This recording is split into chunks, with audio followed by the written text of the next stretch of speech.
Le sport est un facteur d'intégration sociale, un élément fédérateur qu'il est loisible de se placer au bon endroit pour apprécier ses éléments constitutifs, connaître ses fondements et surtout identifier les performances et les prestations de ses pratiquants. Mesdames, Mesdemoiselles, Messieurs, bonjour, bonsoir et bienvenue à cette autre édition de Entretien, une émission initiée et produite par Mboa Sport TV, votre chaîne qui va au-delà de la passion. Et comme ce sera le cas à chaque fois que nous serons en face de vous, on aura naturellement un sportif qui aura marqué l'histoire ou qui est en train de marquer son histoire. Et comme cette édition, on va accueillir notre idole, c'est un ancien footballeur du Cameroun, ancien lion indomptable, capitaine dans toutes les équipes où il a été naturellement au sein des clubs comme au sein des établissements scolaires, universitaires et même des lions indomptables. Il s'agit bel et bien de Jules Denis Onana, le natif de Gomtap, est avec nous cet après-midi pour naturellement parler de sa vie sportive, de sa carrière et même l'après-carrière. Bienvenue à toi, Jules Denis Onana. Bonjour Christophe, bonjour à tout le monde. Merci de m'avoir invité. J'espère qu'on aura un bon entretien assez plaisant et que les gens seront un peu plus édifiés sur les petits à côté du football. Voilà, comment vous vous sentez après naturellement que la Covid-19 continue de mener ses représailles sur les différents secteurs d'activité au Cameroun et naturellement dans le monde entier? Oui, c'est une période très très difficile. Bon, je me sens bien physiquement. J'ai eu la chance de ne pas encore avoir été contaminé. Mais vous savez, nous avons fait des efforts énormes pour protéger nos amis, nos proches, notre famille. Les mesures barrières que nous essayons de respecter nous permettent encore d'être là, même si cette pandémie a déjà frappé à gauche et à droite et même à l'intérieur de nos familles. Nous prions Dieu pour que nous puissions rapidement en être débarrassés, mais il va de soi que chacun fait des efforts justement pour aider à la stopper. Voilà, Jules Denis Onana, vous êtes notre invité cet après-midi ou ce jour, s'il faut le dire ainsi. On va parler de votre carrière sportive et peut-être l'après-carrière. Déjà, pour les téléspectateurs qui nous regardent sur Mboa Sport TV, qui est Jules Denis Onana? Bon, Jules Denis Onana, c'est... Bon, même si c'est en 90 que le gros du public a connu ce nom, ceux qui étaient férus de football dans la province du centre à l'époque savent très bien qui était Jules Denis Onana, parce que j'ai commencé à jouer au football en deuxième division, ce qui était encore un championnat régional, dans le Soleil de Yaoundé, ensuite le Dragon de Yaoundé, Santos de Yaoundé. Pour ceux qui ont suivi les Jeux au sucre à une certaine époque, savent que j'ai été au COSACO, qui a été une pépinière de grands champions, pas seulement en football, mais en volley, en basket. Nous avons connu des internationaux. En football particulièrement, Marc Vivien est passé par le COSACO, Abena Richard est passé par le COSACO. Il y avait une structure adéquate pour aider à étudier et à pratiquer le sport.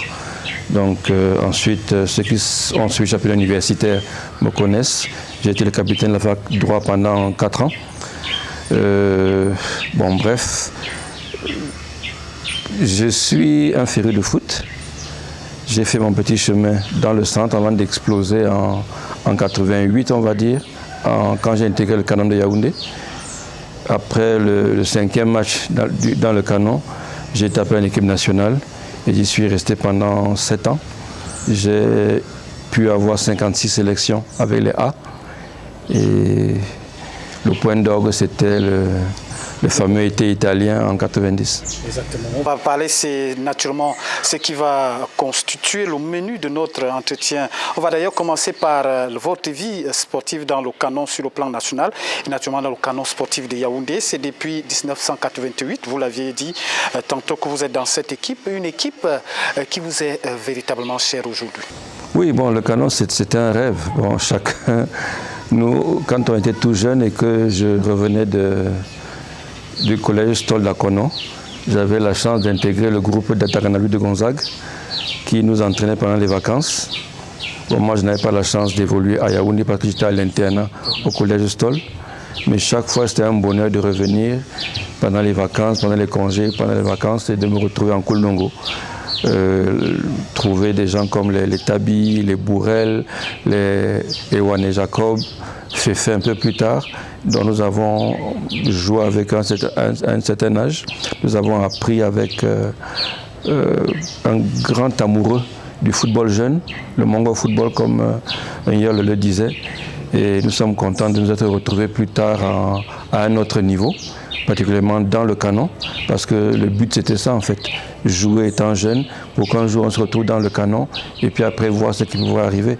J'ai donc eu la chance d'intégrer le canon en 1988, je sortais du Santos de Yaoundé, Féfé m'a recommandé à Manga Onguéné, qui venait de France, qui formait une nouvelle équipe. Et dans cette mouvance de changement, je crois qu'il y a eu une bonne dizaine de joueurs qui sont arrivés dans le canon. Nous avons montré un autre football, parce qu'à l'époque, il fallait s'adapter à ce qui se faisait en Europe. On parlait du pressing haut, de la vivacité, de la vitesse. Bon bref, Manga sortait de cette école-là. Il a voulu des joueurs qui s'adaptaient un peu à cette philosophie de jeu. Ça n'a pas tout de suite pris dans le canon. Parce que le premier match à Bafoussam, on a perdu 2-0. Mais les 5 qui ont suivi ont été des victoires pour le canon. Et on a rempli le stade Omnisport, ce qui n'avait pas été fait depuis longtemps. Et au terme de cette 5e victoire, 8 joueurs du canon étaient appelés en équipe nationale.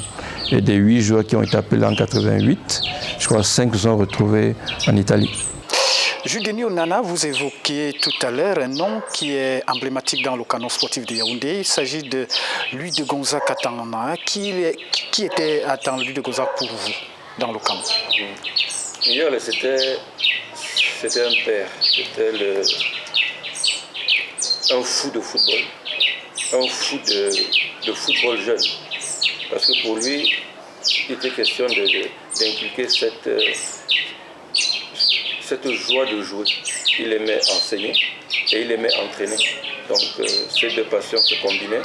Et son rêve, c'était de pouvoir chercher des joueurs, faire la prospection, découvrir des joueurs qui, à terme, pourraient jouer dans le canon, son équipe de cœur.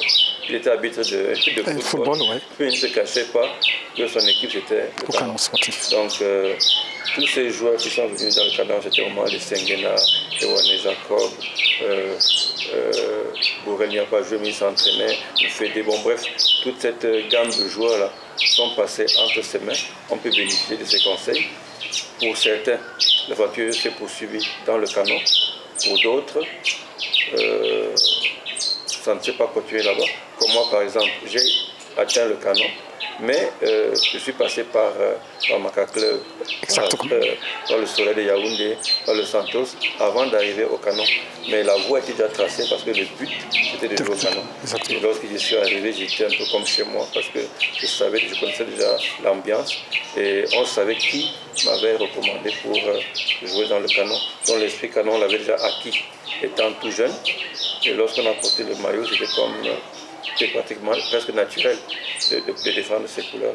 Exactement, on vous connaissait au niveau du collège Sacré-Cœur de Macaque, où vous aviez fréquenté, on vous connaissait dans le volleyball, l'athlétisme, le basketball, le handball, quelqu'un l'a bien cité, et ça vous a permis d'avoir une vivacité, une rapidité, et surtout un saut et des tacles que vous aviez exprimés dans le canon sportif de Yaoundé.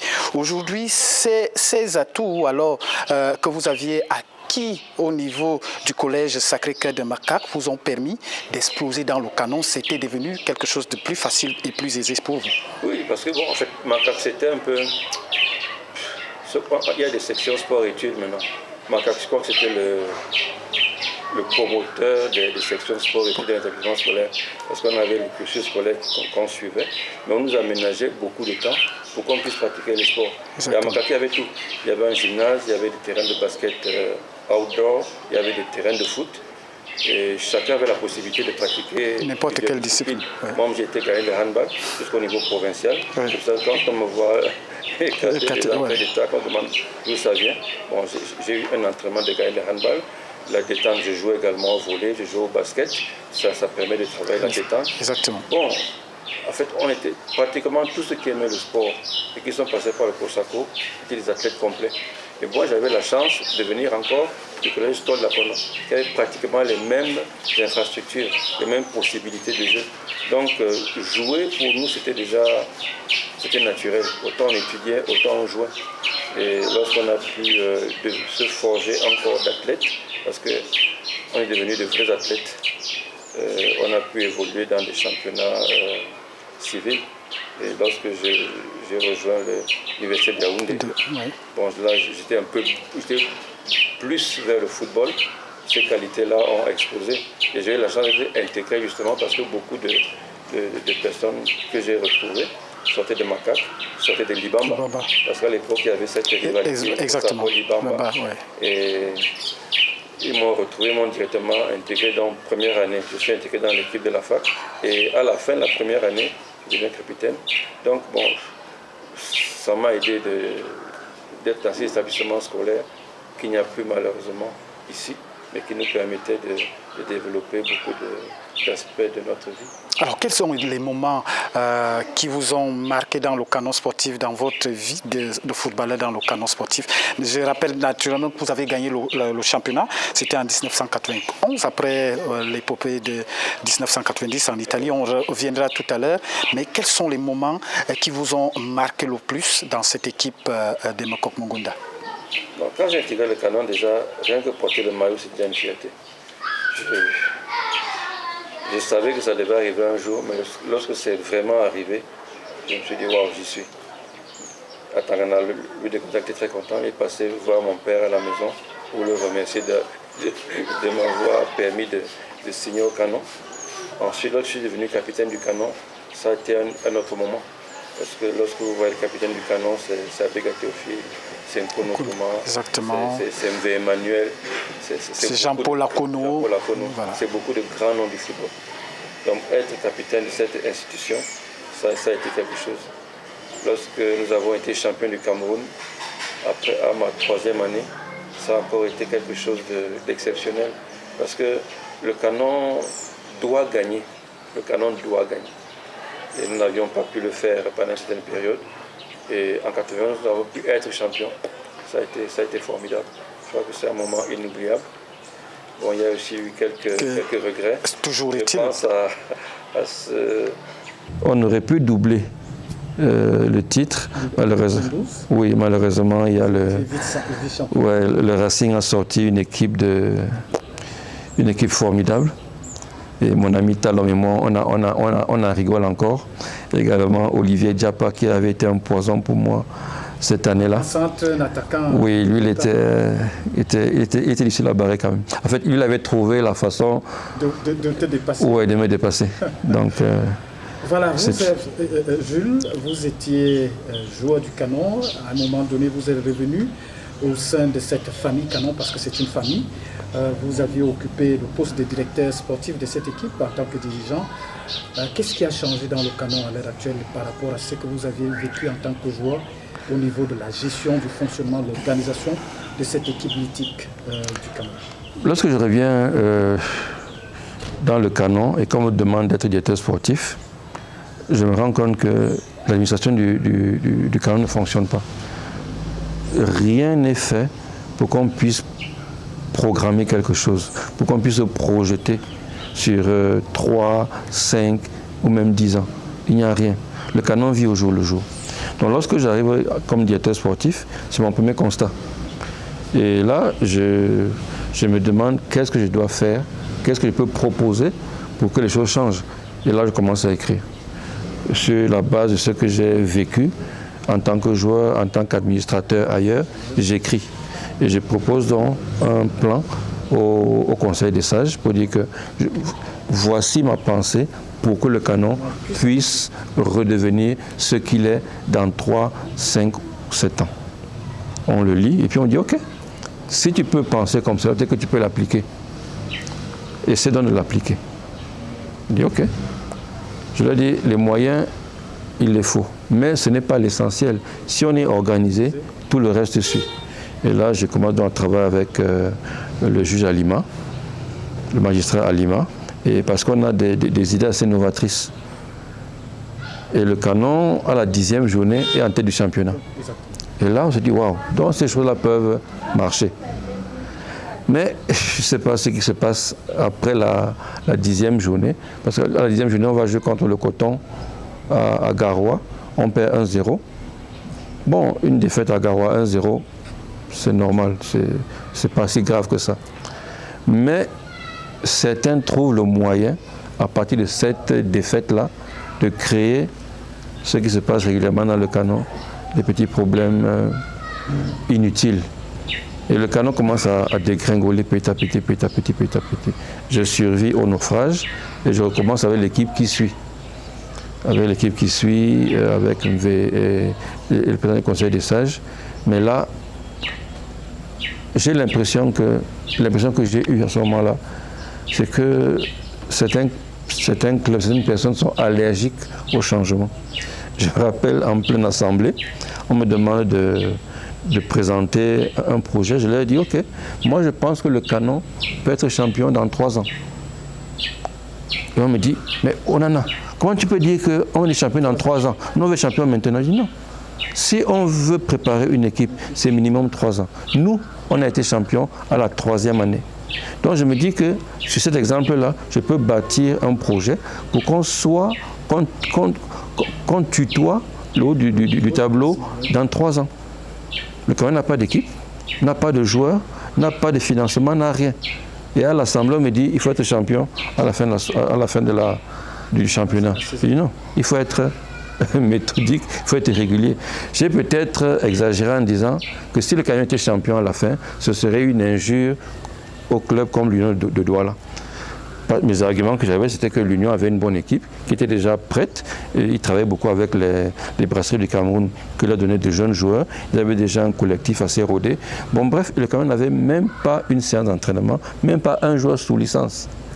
Et pas d'argent pour recruter les 16 meilleurs joueurs du championnat. Donc, logiquement, je me dis, il faut travailler pour qu'on arrive là. Et je m'étais fixé cette date.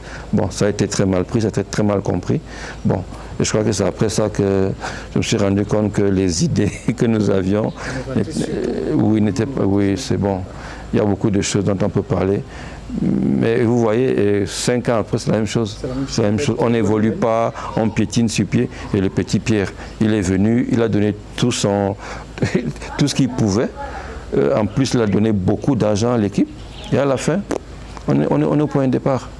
Donc, alors aujourd'hui, on parle toujours dans le Canon pour sortir de cette actualité qui concerne le Kwakum, le Mokokumongoda. On parle de la refondation et du grand rassemblement. Est-ce que ça peut encore, le Canon peut renaître de ses cendres?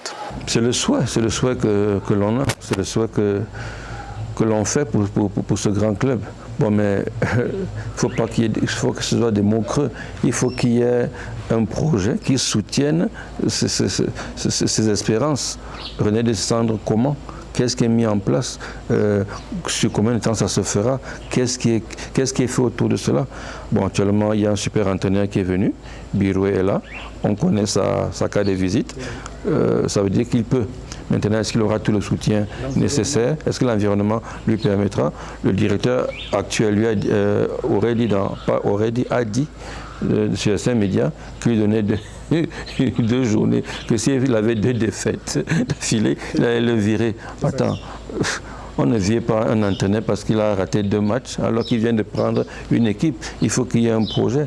Il faut que ces petits problèmes s'arrêtent. Parce que le Canon a existé, il existe, et il faut se projeter dans l'avenir pour lui donner, c'est pas un fil conducteur. Le Canon, qu'est-ce que le Canon sera à son centenaire? Il faut se poser la question. On y est bientôt. Exactement. Donc, Voilà, on va revenir exactement sur votre carrière, avec la sélection nationale des Lions indomptables. Là, vous aviez marqué encore l'histoire, notamment avec la Coupe du Monde 90. On vous a vu dans cette sélection. Mais cette sélection avec les Lions indomptables commence en 88. Parlez-nous de vos 56 sélections. Et naturellement, on nous a fait savoir que vous aviez inscrit un but. Non, en fait, moi, jamais inscrit. Hein. J'ai marqué contre mon camp. Non, en fait, je crois que c'est un long voyage. 56 matchs, ça veut dire pratiquement 8 matchs par an. 8 matchs par an. C'est des matchs de Coupe du Monde, des matchs éliminatoires de Coupe des Nations. C'est des tournois régionaux. Donc, c'est une belle histoire.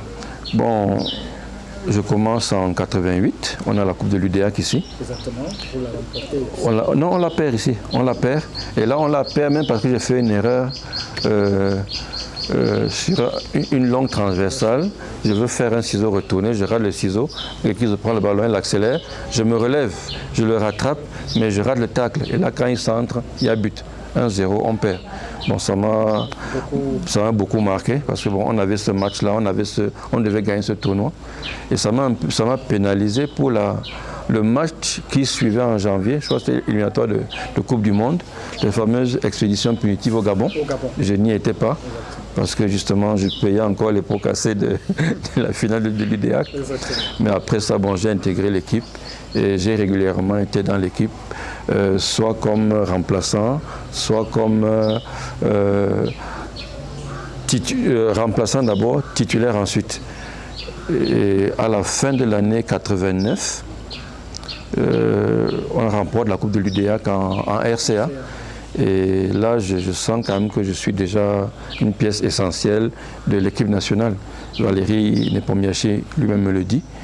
Et c'est là que je commence à évoluer avec un peu plus de confiance. Parce qu'à l'époque, bon, il fallait, quand on jouait au Cameroun, joueur amateur, il fallait prouver 2 fois plus que les professionnels. Les pros, quand ils venaient, ils sont titulaires d'office. Et nous, on l'acceptait parce que bon, le niveau où ils évoluaient était meilleur que le nôtre. Mais avec la répétition des stages bloqués au Cameroun, avec Manga, Nyonga et Valérie, les joueurs ont commencé à progresser. Physiquement, on a beaucoup progressé. Tactiquement, on a beaucoup progressé. Techniquement, on s'est beaucoup amélioré parce que les terrains d'entraînement étaient meilleurs que ce que nous avions en club. Donc, à partir d'un moment, quand les pros arrivaient, ils voyaient déjà qu'il y avait certaine concurrence. Donc, ils ne venaient plus en terrain conquis, mais ils venaient là, ils commençaient à voir qu'il y a des gens... Il y a plus le titre foncier, comme on dit. Voilà, il y a plus le titre foncier, comme on dit souvent. Et à partir de ce moment, ceux qui arrivaient le samedi pour jouer dimanche, ont commencé à arriver vendredi, jeudi, mercredi, et le dimanche, c'était déjà remplaçant. Donc la donne avait commencé à changer. Et en 89, lorsqu'on gagne l'UDEAC en RCA, les choses changent vraiment. Yombi Chaleur, par exemple, prend de l'envergure. Moi-même, je me suis déjà pratiquement confirmé. Fedba Roger. Donc, il y a toute une équipe là qui est prête à jouer. Et lorsque nous arrivons à Annaba, en 90, en Coupe d'Afrique des Nations, bon, l'équipe type qu'on va dire repart, celle qu'on est habitué à voir. Mais les 2 revers que nous avons, un contre la Zambie et contre le Sénégal, font rebattre les cartes. Exactement, vous titularisez le 3e match, mais le Cameroun est éliminé. Voilà. Donc en fait, le Cameroun est éliminé, c'est déjà Nédouti qui est déjà éliminé. Maintenant, il fallait voir ce que les nouveaux peuvent faire. Et quand le ministre Fofé nous appelle pour lui demander entre guillemets, de sauver son honneur, êtes-vous prêts? Mais on est venu pour ça. Donc, il nous appelle, il y avait Mabouan, Andem William, Fetumba et moi.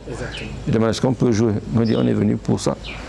Donc, je crois qu'il a instruit au coach de revoir son équipe par rapport à, étant donné que c'était le 3e match et qu'on était éliminé, c'était un match aussi pour voir quelle était la valeur des uns des autres sur des réservistes. Et là, on gagne 2-0 contre le Kenya. Et la donne change. Donc, on revient au Cameroun. Et on commence donc maintenant à se poser des questions. Quelle sera l'équipe en Italie? quels seront les joueurs qui vont poursuivre l'aventure, sachant que la CAN ne s'est pas bien déroulée. Donc, les nouveaux des 90 nous intéressent parce que c'est l'honneur de notre entretien aujourd'hui. Épopée de 1990, aujourd'hui récompensé par cette promesse du chef de l'État. Mais on va repartir au niveau du stage. Okay. Le stage, la Coupe du Monde était prévue en juin, le 8 juin 1990, mais les Lions Indomptables entrent en stage en avril. Ça n'a pas été du tout facile pour vous, les amateurs, et c'est là qu'on commence à éliminer. Ça a été une préparation commando, d'après certaines analyses.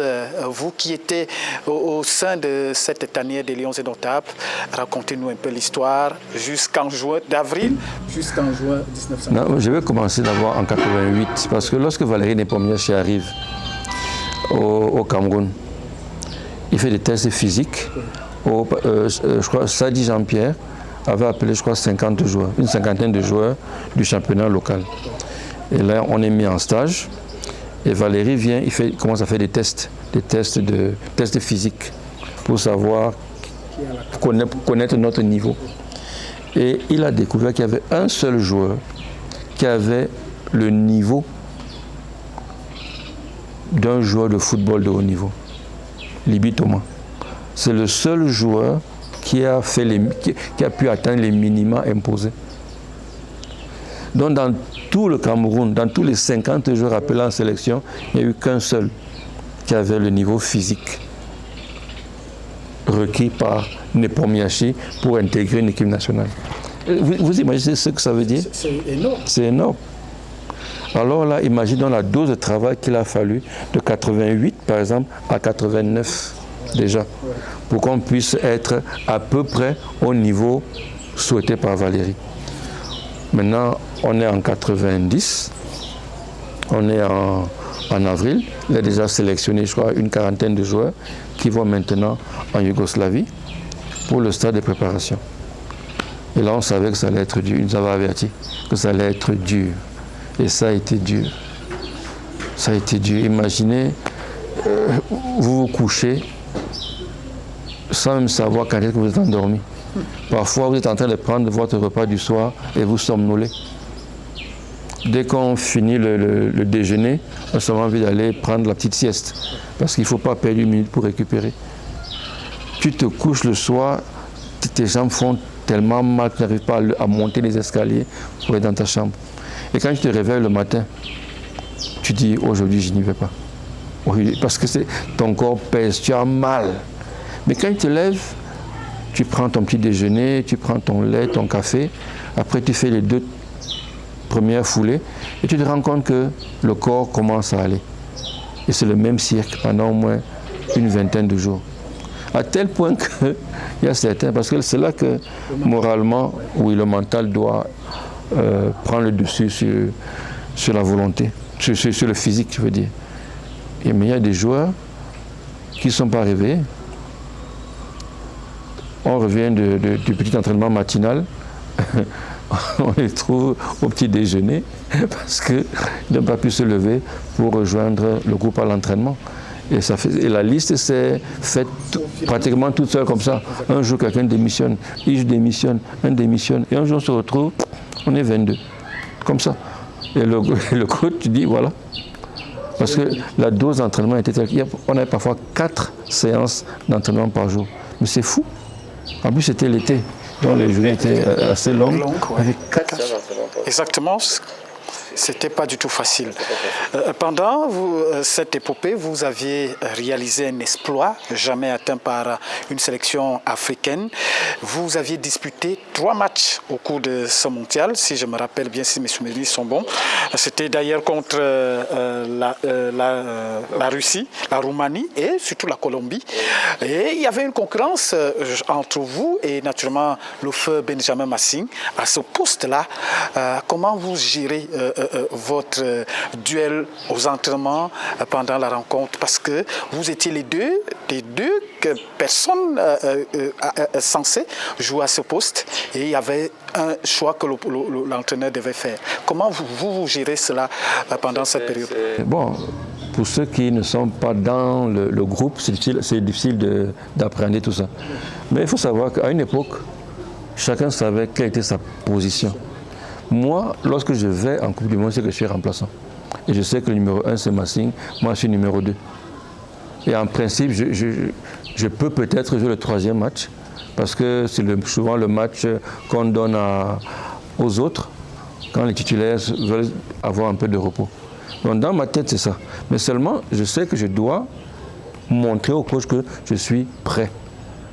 Et parfois, le remplaçant est même plus prêt que le titulaire. Parce qu'on travaille 2 fois plus. On travaille 2 fois plus pour montrer à l'entraîneur qu'on est là.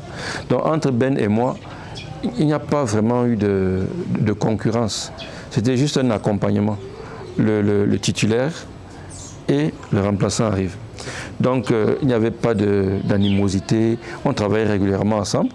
Et lorsqu'il a été suspendu par exemple contre l'Argentine, et que j'ai été titularisé contre la Roumanie, c'est lui qui me donnait les conseils pour me dire comment il fallait bien jouer.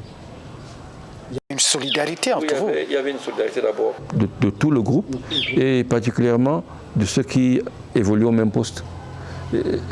C'est difficile à comprendre pour ceux qui ne sont pas dans le milieu. C'est vraiment difficile parce qu'on sait que quand vous jouez au même poste, c'est une concurrence parfois déloyale. Oui, parce que bon, mais chez nous, ça n'a pas été ça. Et même avant, lorsque nous savions que les pros, dans notre temps, on était un peu formaté comme cela, lorsque le pro arrive, il joue. Et nous, on est remplaçants après. Lorsqu'on a commencé à leur mettre vraiment la pression, ce sont eux qui ont senti que ça poussait par derrière et ils ont élevé leur niveau de jeu. Mais ceux qui n'ont pas pu élever leur niveau de jeu ont été bouffés. Mais en ce qui me concerne avec Benjamin, ça a toujours été très loyal. Et c'est pour ça que nos relations ont toujours été très très très bonnes dans le terrain et en dehors du terrain. Donc c'était notre esprit que nous avons cultivé. Je crois que c'est pour ça que nous avons été si loin. On n'est pas ennemis, on n'est pas adversaires. Nous faisons des performances. Maintenant, c'est à l'entraîneur de juger. Mais il y a toujours on appelle ça, le titulaire, l'ancien, toujours le préjugé favorable. C'est à nous de montrer que nous pouvons le dépasser.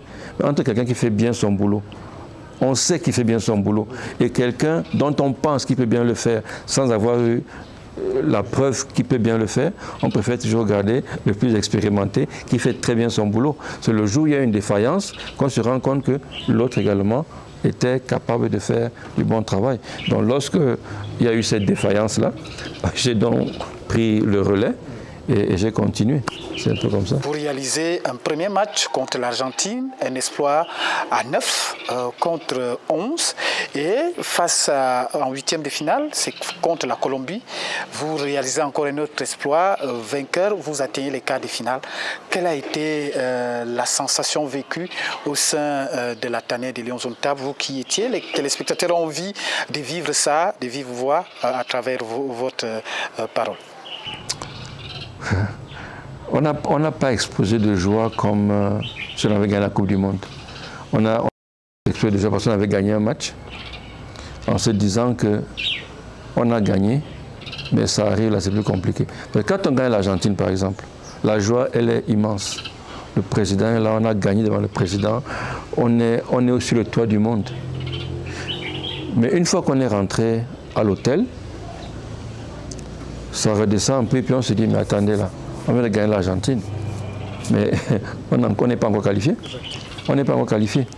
Donc on avait joué à Milan, le temps de rentrer à Bari par avion et maintenant de se réinstaller dans la routine de l'entraînement. On se remet en question, on se dit mais attends, c'est bien, on l'a fait, mais si on perd contre la Roumanie là, on n'a rien fait du tout. Et derrière la Roumanie, il y a la Russie. Et nous savions que la Russie allait être prête au 3e match, parce que leur préparation était faite en sorte qu'ils soient prêts au 3e match. Quand nous on jouait à Milan, ils étaient encore en altitude. Donc ils descendaient pour se préparer à exploser maintenant au second tour, contrairement à ce qu'ils avaient fait en 86.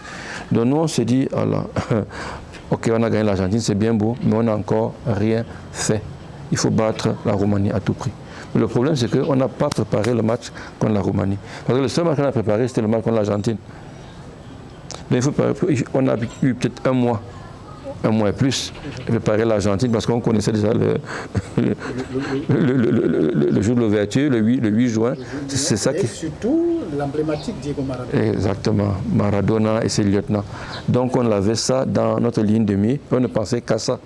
Parce que c'est ce match qu'il fallait réussir. Pas le gagner forcément, mais le réussir. Et là, on le gagne. Et derrière, on a 4 jours, je crois, pour préparer la Roumanie. Un match dont on n'a jamais parlé. Des joueurs dont on n'a jamais parlé. Il faut maintenant se préparer à gagner ce match. Il y en a 2 cartons rouges. On fait quoi? Les 2 cartons rouges, c'est quand même Massing Benjamin, c'est Kanandé, c'est Kana Bikandé. Qu'est-ce qu'on fait? Ben, il faut se reconcentrer. On a des joueurs qui sont là. Bon, maintenant, est-ce que ceux qu'on va mettre à leur place sont capables? Ils ont le potentiel, mais est-ce qu'ils peuvent? Donc ça tourne, ça tourne, ça tourne, ça tourne. Moi, par exemple, je n'ai été conforté dans ma statut de jouer que le jour du match. C'est ce jour-là que, pour la première fois, on met mon nom au tableau pour dire « Stopper, Julien Onana ». Chaque fois qu'il faisait les simulations, il n'avait jamais mis mon nom. Il mettait toujours une croix. Il mettait les noms des autres, mais il mettait une croix au nom de Stopper.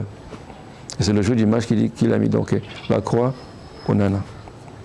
Tu es prêt? Oui, je suis prêt.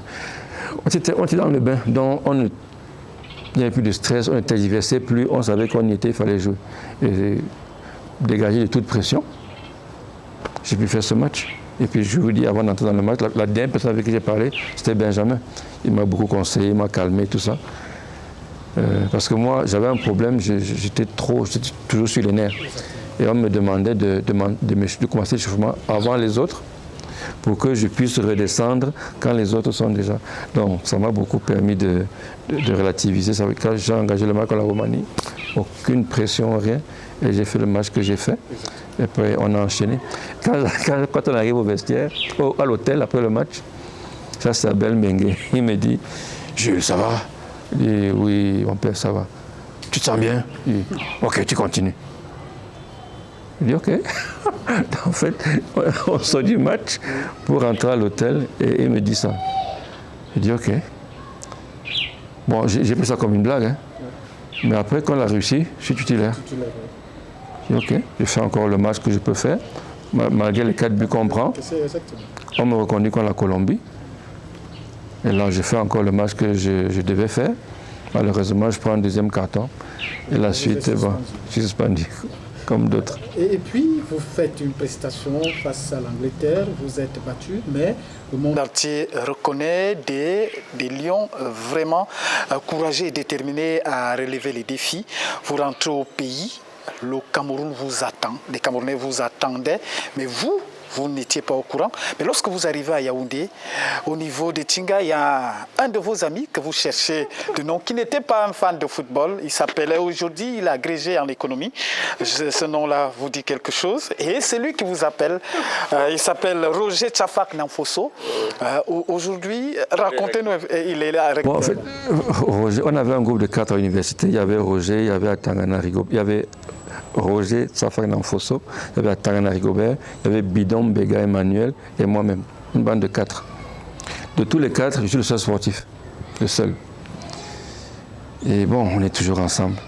Et lorsque on revient d'Italie, bon, Douala c'était la folie, Yaoundé c'est la folie.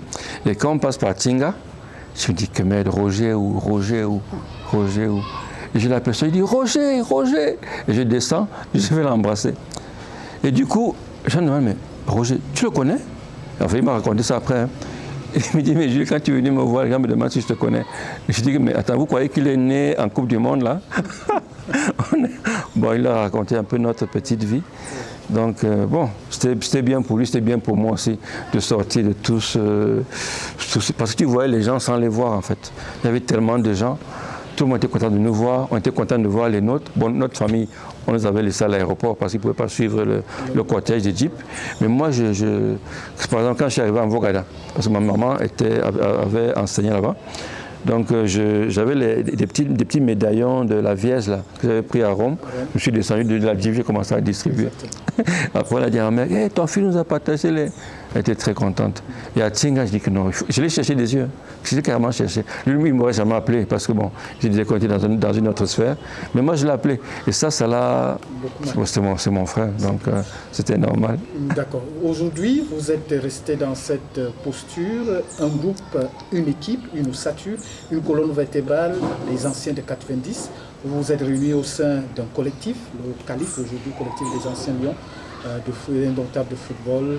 Aujourd'hui, c'était le 27 août dernier, le président qui vous a promis de vous offrir, après cette prestation glorieuse en 90, de vous octroyer chacun un logement social. Aujourd'hui, vous l'aviez.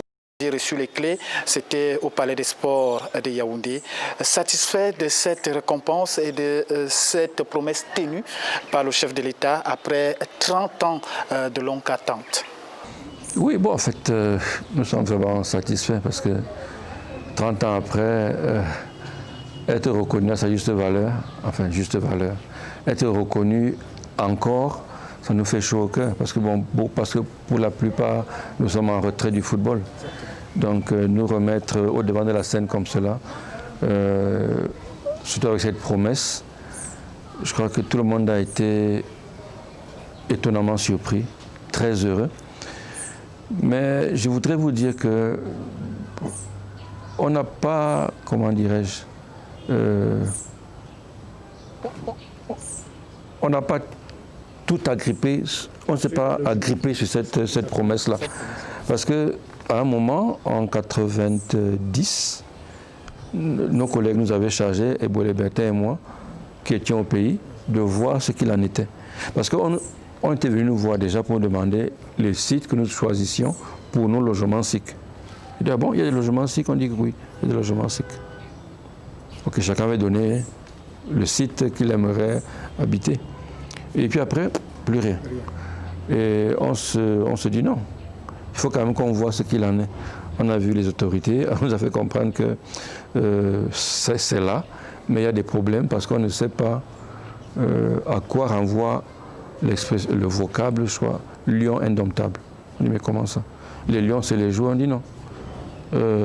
C'était lion indomptable, joueur, ce problème serait réglé. Mais il faut qu'on définisse ce que veut dire lion indomptable. On n'a rien compris. C'est après avoir creusé qu'on s'est rendu compte que, effectivement, le logement avait été octroyé, mais que le retour n'avait pas permis qu'on réalise le don du chef de l'État. Et pourquoi? Parce que au lieu de 22 lions indomptables joueurs, il y avait une liste assez longue. Donc, pendant quelques mois, on a suivi le problème. Après, bon, chacun a été occupé par sa carrière. Bertin est parti en Hollande, je crois. Moi, je suis parti d'abord en Konsamba, puis ensuite en Indonésie, pendant 17 ans. Et chacun était de son côté. Et lorsque je suis revenu, Zagalo et Bertin me dit, bon, il y a l'association qui est créée, le CALIF, pas seulement de 90, mais des anciens lions. Okay, même si 90 est un peu proéminent dans l'association, c'est l'association des anciens lions. Et le secrétaire général, par exemple, c'est M. Onganzi, qui est la génération 2000. Et nous avons beaucoup de membres qui sont de la génération 70, 80, etc. Bon, bref, on mène des activités au niveau du CALIF, qui intègre tout ce beau monde-là, toutes ces générations. Et lorsque vous, les journalistes, en juin dernier, vous avez commencé à parler à nouveau de 90, on s'est dit, mais attends, pourquoi ne pas essayer de réactiver ce vieux dossier que nous avions pratiquement abandonné depuis 28 ans? Parce que bon, on n'y pensait plus. Donc j'ai dit, ok, pourquoi pas? Et là, Bertin me dit, ok Jules, essaie de faire un truc que le CALIF va porter. Parce que ce n'est pas 90 qui porte, mais c'est le CALIF, l'association des lions, qui porte la doléance en haut lieu. Nous avons donc écrit à la très haute hiérarchie, en passant par le ministère des Sports, qui a été très très diligent. Et nous avons remercié son Excellence le ministre pour son extrême diligence. Parce qu'il ne comprenait pas que ce dossier n'est pas abouti. 30 ans plus tard. Oui, donc il a été très très diligent. Il a écrit. Et quelques temps après, paf, ça retombe, le Mindu nous contacte. Voilà, Maman Zoui, bonjour à elle. Elle nous contacte à travers le directeur de la SIC. Les maisons sont là. Roger, il est en réunion au comité olympique. Il me dit, bon Jules, tu es où là, retrouve-moi. Il faut qu'on aille voir le directeur de la SIC. Son Excellence, le président nous a donné les maisons. Je dis, ah bon. J'ai dit, ok, on va en réunion. C'est comme ça que ça part. Bon, c'est parti comme ça. Et puis bon, tout ce qui s'est engagé. Bon, il y a eu le timing peut-être triste avec le décès de Stéphane. Mais bon, il y avait cette tristesse, il y avait cette joie. Bon, il fallait faire avec. Donc, le 27, la cérémonie grandiose dont vous parliez s'est effectuée. Chacun a reçu ses clés. Nous sommes coordonnés, ceux qui sont à l'intérieur, ceux qui sont à l'extérieur. J'ai servi de courroie de transmission pour que tout le monde sache ce qui se passe. Bon, bref, j'étais la personne qu'on appelle ça, le point focal de tout le monde. Et on a mené cette action à bien. Et si vous permettez encore de remercier le ministre, de remercier Maman Zoui, la reine mère Ketcha, parce que moi je suis content que ce soit elle qui soit là maintenant, parce qu'elle adore tellement le foot, elle adore tellement ce qui est émulation, elle a toujours accompagné les Lions. Et un signe du destin qu'elle soit là pour remettre les clés, je crois que c'est formidable, c'est formidable. Et c'est aussi une bonne chose, parce que malgré les 30 ans, ce timing-là, qui permettra aux enfants de Stéphane d'intégrer un appartement que leur père leur a légué finalement. Parce qu'ils n'ont pas vu leur père jouer, hein, comme nos enfants, ils ne nous ont pas vu jouer. Et 30 ans après, ils voient que leur père était quand même quelque chose, une idole. Je crois que même ils étaient un peu dépassés là, ils étaient un peu dépassés. Donc c'était bien, c'est bien que ce soit arrivé. Et même après 30 ans, il y a toujours des motifs de satisfaction. Jules, on prend la dernière ligne droite de notre entretien qui va concerner l'après-carrière internationale. Beaucoup d'entre vous, des anciennes gloires, ont choisi l'entraînement, l'administration du football et certainement autre chose. Les téléspectateurs de Mboa Sport TV veulent savoir aujourd'hui qu'est-ce qui occupe Jules Denis Onana au quotidien. Oui, bon, je vous l'ai dit déjà lorsqu'on commençait, lorsque je suis revenu en 2015, je me suis tout naturellement dirigé vers le Canon, où j'ai été nommé d'abord directeur sportif, puis directeur général. Bon, cela c'est parce que j'avais commencé déjà une carrière administrative ailleurs. J'étais agent FIFA à l'époque, il y avait encore le concours d'agent FIFA. Je l'ai passé, je suis devenu agent FIFA. J'ai également eu des diplômes d'entraîneur parce que j'encadrais l'académie d'Arsenal dans le sud-est asiatique. Ensuite, je me suis impliqué dans l'organisation du football indonésien au niveau de la fédération, au niveau de la ligue. Donc c'est fort de cette expérience-là que je suis venu ici et que j'ai commencé avec le Canon. Bon, l'expérience, je vous l'ai raconté tantôt. Et on a évolué. J'ai intégré l'association des anciens Lions créée par Ebouele Bertin. On m'a demandé de mettre toute mon expérience en œuvre et c'est ce que j'ai fait. C'est l'une des choses que je fais jusqu'à présent. Parallèlement, je me suis également investi dans le syndicat des footballeurs camerounais, dont le président Jérémy Ndjitap, dont je suis le conseiller. Donc tout ça, ça tourne autour du football. Et pour perfectionner mon expérience dans le management du football, j'ai suivi une formation dans l'organisation des organisations sportives olympiques au niveau du comité olympique. Je remercie le président Kalkaba qui m'a ouvert cette opportunité d'apprendre encore quelque chose, parce qu'on n'est jamais rassasié lorsqu'on veut apprendre. Et ça, c'est sur le plan sportif et sur le plan, on va dire quoi, académique. Nous avons créé une institution scolaire en 1984 que mon père a fondée, l'Institut Gazolan de Kounou, qui est déjà devenu l'Institut bilingue, Gazolan bilingue de Kounou, et que nous essayons de ramener à un certain niveau. C'était un établissement d'avant-garde il y a quelques années. Malheureusement, il y a eu des petits problèmes qui ont fait que le nom a un peu terni. Maintenant, nous nous efforçons de raviver la flamme et de remettre cet établissement là où il aurait toujours dû être. Donc je m'occupe entre le football, l'établissement scolaire. Bon, le business, c'est ma femme qui s'en occupe, parce que moi je ne suis pas très calé dans ce genre de choses. Donc c'est la vie que nous essayons de mener. Et surtout être au service de la passion qui nous a toujours animés. La passion, c'est la jeunesse et c'est le football. Lorsqu'on peut encadrer les enfants, que ce soit sur le plan scolaire et sur le plan sportif, c'est toujours une joie.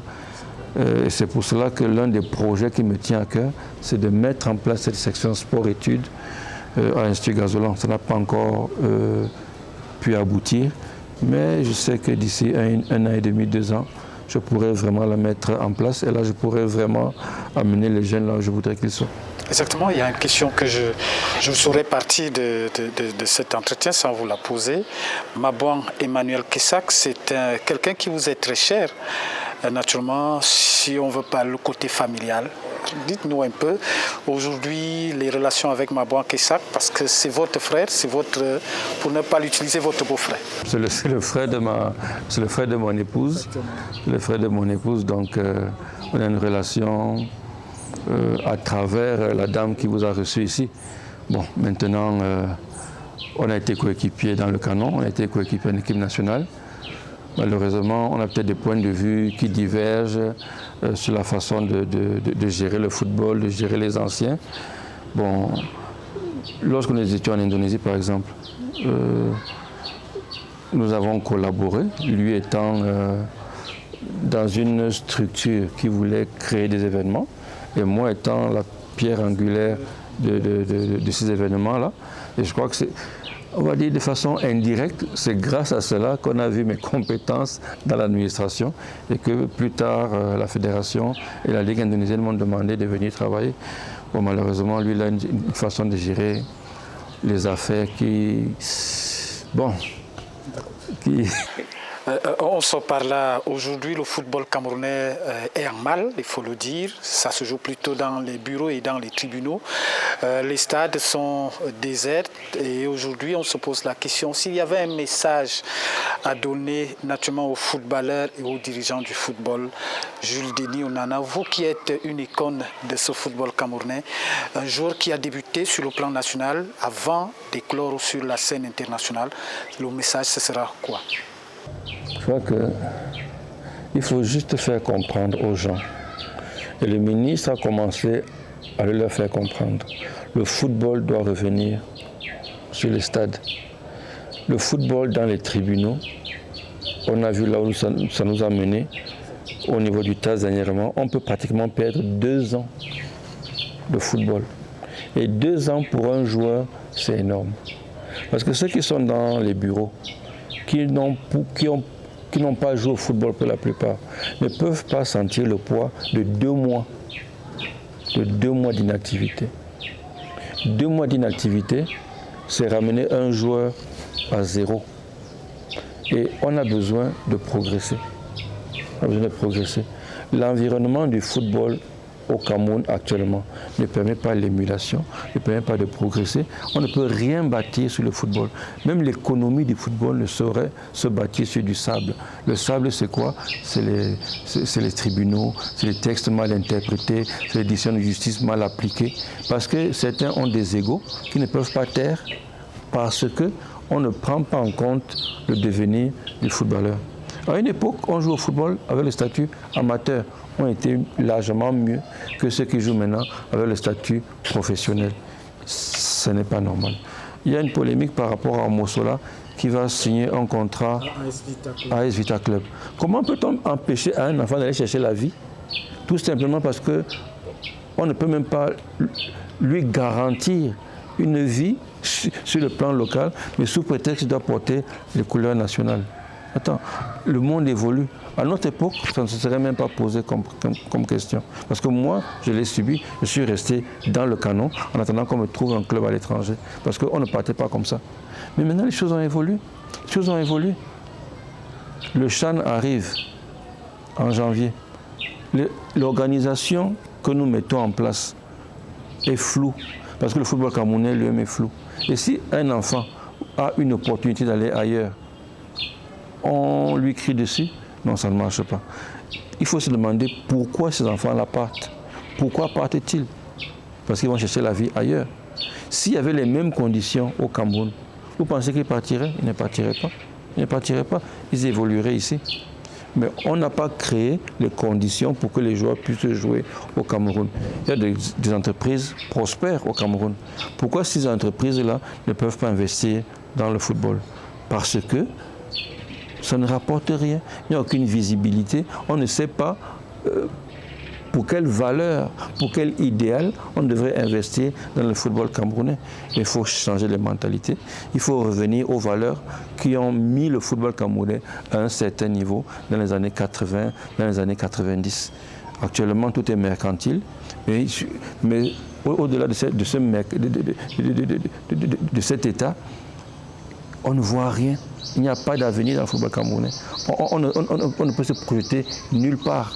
Où sont les Lions? Où iront-ils demain? Dans 2 ans, on ne sait pas.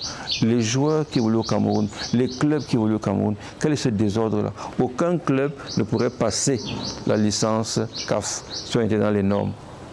Après autant d'années, après autant de ballons d'or, après autant de Coupe d'Afrique, il faut remettre tout, il faut tout réorganiser. Tout réorganiser.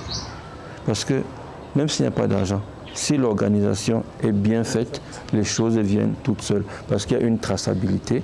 On sait là où on va, on sait les moyens qu'on prend pour y aller. Mais si tout est mal organisé, il n'y aura rien. Même si on vient injecter 100 milliards de football, 100 milliards de dollars dans le football camerounais, si ce n'est pas organisé, tout va se dilapider. On ne verra rien, aucune traçabilité, ni rien. Organisons notre football. Pensons à tous ces joueurs-là qui courent sur le terrain vague partout, qui veulent devenir des footballeurs. Parce que le football maintenant, c'est un métier. C'est un métier. Créons les bases pour que ce métier-là puisse nourrir des bouches. Les footballeurs ne sont pas seulement ceux qui courent en culotte courte, c'est des pères de famille, c'est des responsables. Au haut niveau, combien de footballeurs nourrissent leur famille? Les footballeurs nourrissent combien de personnes? Là-bas, c'est organisé. Ici, ça ne l'est pas. On minimise le footballeur. Dans aucune instance dirigeante du football, il n'y a d'anciens footballeurs. Aucun. On veut monopoliser le football. Alors que ceux qui ont de l'expérience sont là.